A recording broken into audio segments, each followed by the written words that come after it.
Hey guys, it's Roy from A&S Gear here, and I've got in front of me the brand new Dye NT. Just received them, so we'll go ahead and open up the packaging here. You see it comes in a nice, kind of like a nylon bag. Feels kind of like leather on the front here. Got a handle at the end. Go and unzipper it. Open it up. First thing we have in here, we've got some of the Dye slick lube. We've got the Dye multi-tool. So this has got all of the tools that you would need to assemble or disassemble any part of the gun here, which is a nice thing. So if you don't have a set of Allen keys or don't have the right keys or anything, this is going to come in super handy as far as giving you all the options to do any kind of maintenance on your gun. It's got O-ring parts kit right here. See that there? Set that to the side. We'll talk about that in a minute. We've got the Dye Ultralight 2-piece, 14-inch. Obviously, as before, auto cocker threaded. On this side, we've got the bolt spacers, which we'll show you in a minute too. We've got just a black barrel sleeve. We've got our manual, we've got our warranty card, and then obviously the gun itself. So we'll pull the gun out. We've got all the goodies out of there that we're going to need. Alright, so come in tighter on this thing. As you can see,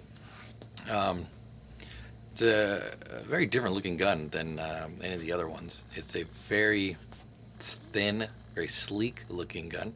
Not a lot of space in between the frame and the body, so it's very reminiscent of like what the SLGs look like. But again, this is definitely not an SLG. This is a very, very high-end gun from them. Start in the front, Hyper 3 reg, adjusted through the bottom, clockwise to decrease pressure, counterclockwise to increase pressure, just like before.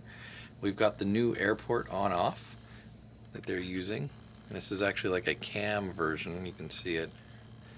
This rotates like so to control pressure on and off. When it's back like that, pressure coming through, rotate it back, pressure off.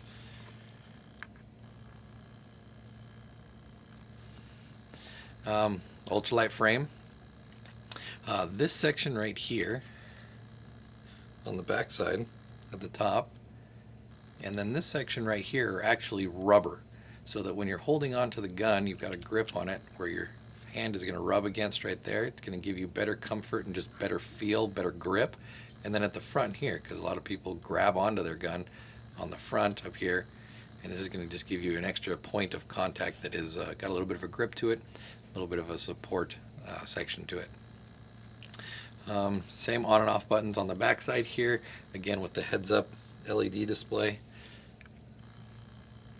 There's the LED light on the back side here, so that when your gun is on, you don't need to turn your gun to the side and look at the display on the side. You can look directly behind your gun and see, any kind of information that the gun is trying to tell you as far as what's going on with it. A little bit of a different trigger design, forward swooping trigger, again adjustable from the outside. You've got the holes cut in here so you can do your trigger adjustments without removing the grips off of the gun. But a new excuse me, a new design on these grips is they don't have any screws on them. So these grips are removable from the body here, or from the frame I should say, without any screws. So they kind of snap into place. There's a sequence that you use to take them off. They are mounted with a tab in the back, tabs along the front, and a tab at the back here to get them off.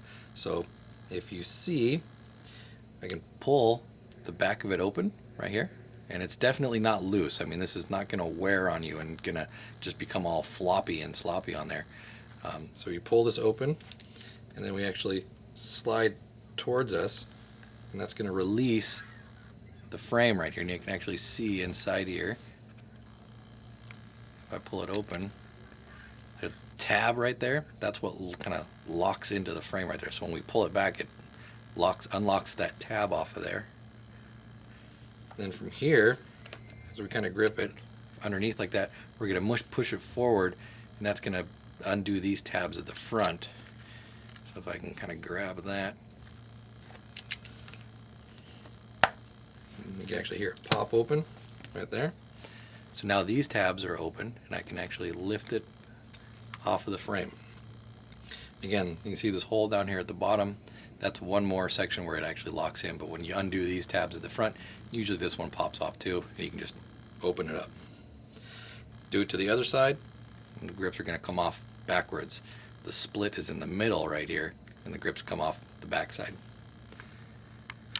Alright, so what we'll do is we'll put this one back together real quick, lock our back tab in,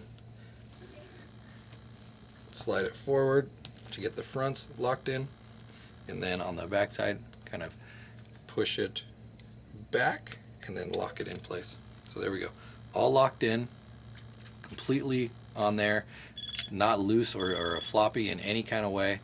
Definitely going to hold up while you're playing. Now, another thing, on the bolt structure, it has the Purge design that the SLG does. It has the little button that sticks out the back. So after you've taken your tank off and turned your ASA off, you still have pressure inside the gun.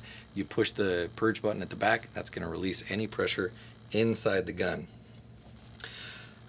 New design on the feed neck here. Come on down. It still has their clamp style feed neck.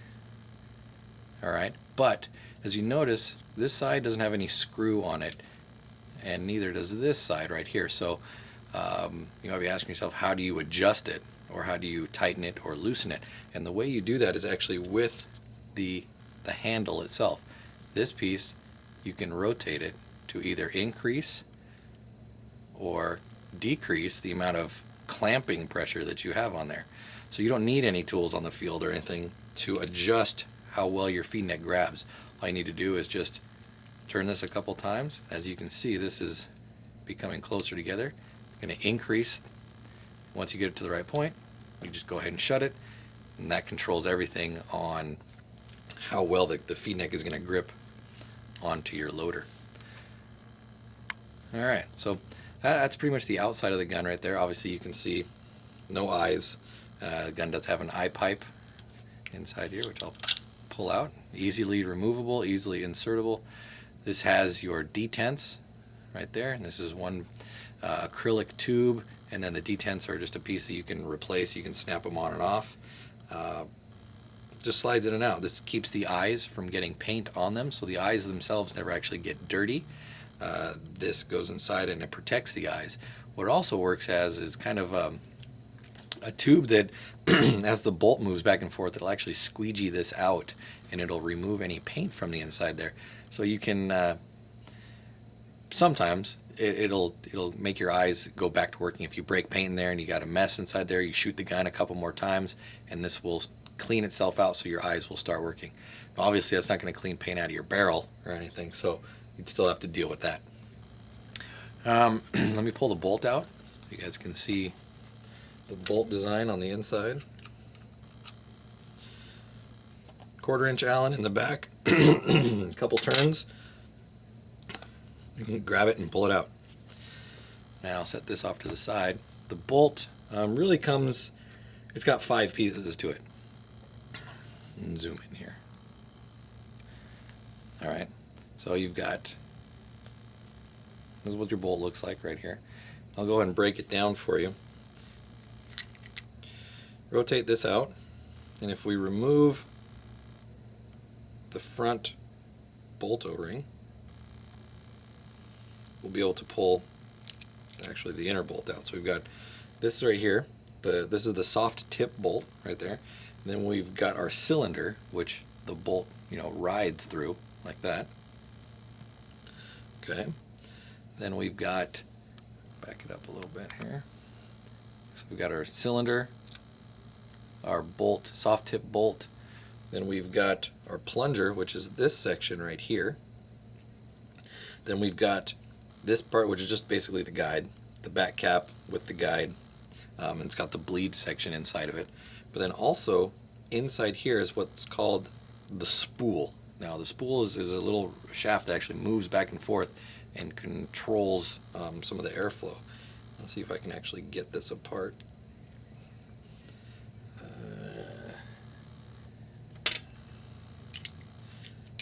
This part is going to separate from here. Now, it is covered in grease, so you want to make sure you got a good grip on it. You're going to be able to pull this part here. So that comes apart like that, and then we can actually put an Allen key in the front and gently push the spool out of the inside. There's your spool right there. And then inside the spool, there is a spring inside here. Right here. Here's your spring. And the spring sits in the front, and that's what returns the spool into its starting position every time. So that sits in there like so, and the spring resets the spool so that it seals up inside there. Now this part is also removable. You can take this section off of the cap if you need to get into the plunger section in the back. Alright, so we'll go ahead and put the bolt back together. But while I've got it apart, you can see that all the O-rings on here, they're all color coded. Okay, so we've got blue O-rings here, we've got green O-rings on this one, there's some brown ones on that one, there's a blue one inside here. This one's got like this light bluish, like almost a purpley color on it. This has got an orange one, and they send you in your parts kit, all of your O-rings are color coded, so you can't accidentally get the wrong O-ring in the wrong spot. You'll always be putting them in the proper positions. So let's go ahead and reinstall this back together, put that through there, put our tip O-ring back on, slippery little devil.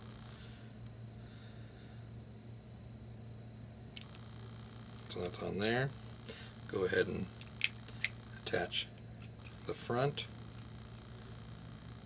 Take our spool, put it back in, take our guide, whoop, and put it back on. Make sure you push a little because that spring will want to keep it from going together, and tighten it up. Now, we talked about this right here. Now this is it's like a volume reducer kit. What happens in this gun, if you reduce the volume of air that you have, you can run the gun at a higher pressure and you can make the gun more efficient. Less volume, more efficient, more volume, less efficient. Now what happens with that, the more efficient or lower the volume you run, and the higher the pressure you run, you're going to increase your consistency or increase your how many shots per tank you're going to get, but you're also going to increase the noise of the gun and you're going to increase the kick of the gun. So if you're looking for high efficiency, you want to use the bolt spacers. If you're looking for high comfort or less kick, don't use the spacers. And the spacers, as you can see, are made out of rubber and they're slit down the middle. Now these don't need to be airtight or seal or anything because all they're doing is just taking up space. So as you can see, I can pop this on and it just slides right in there, and then these O-rings go on here too. So as we put all these O-rings together, all we're doing is just basically taking up space in the bolt here to reduce the amount of air that can be inside of it. Now Dye recommends if you use this guide and more than one spacer that you switch out the tip on the gun or on the bolt. It's actually inside here. Switch the tip out for this different flow tip. So I'm going to remove these out of here real quick so that we can put the bolt back together. Right here, take these out, take that one out of there. Again, these are easy to remove, easy to put back in, so you can definitely do any kind of customizing that you're interested in. You know, try it one way, don't like it, try it a different way. It's not hard to take apart, it's definitely not hard to put back together. Again, take our bolt,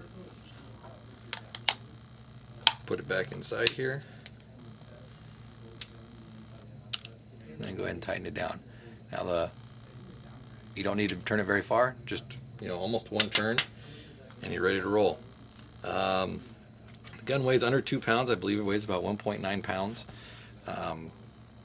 You're supposed to be, they say, right around 1,500 shots out of a 68-45. Only time will tell whether that's true or not. Runs on a regular 9-volt battery. One 9-volt battery should get you about 40,000 shots. And then it's got all the modes that you want. It's got semi-automatic, Millennium, PSP, full auto, and they're all, you can adjust it. You got trigger sensitivity adjustment, dwell adjustment, rate of fire adjustment, and obviously firing mode adjustments. I had a chance to shoot this gun. Shoots amazing. Check out the video that we have of it shooting. Again, this is the new Die NT, the new technology, available at ansgear.com.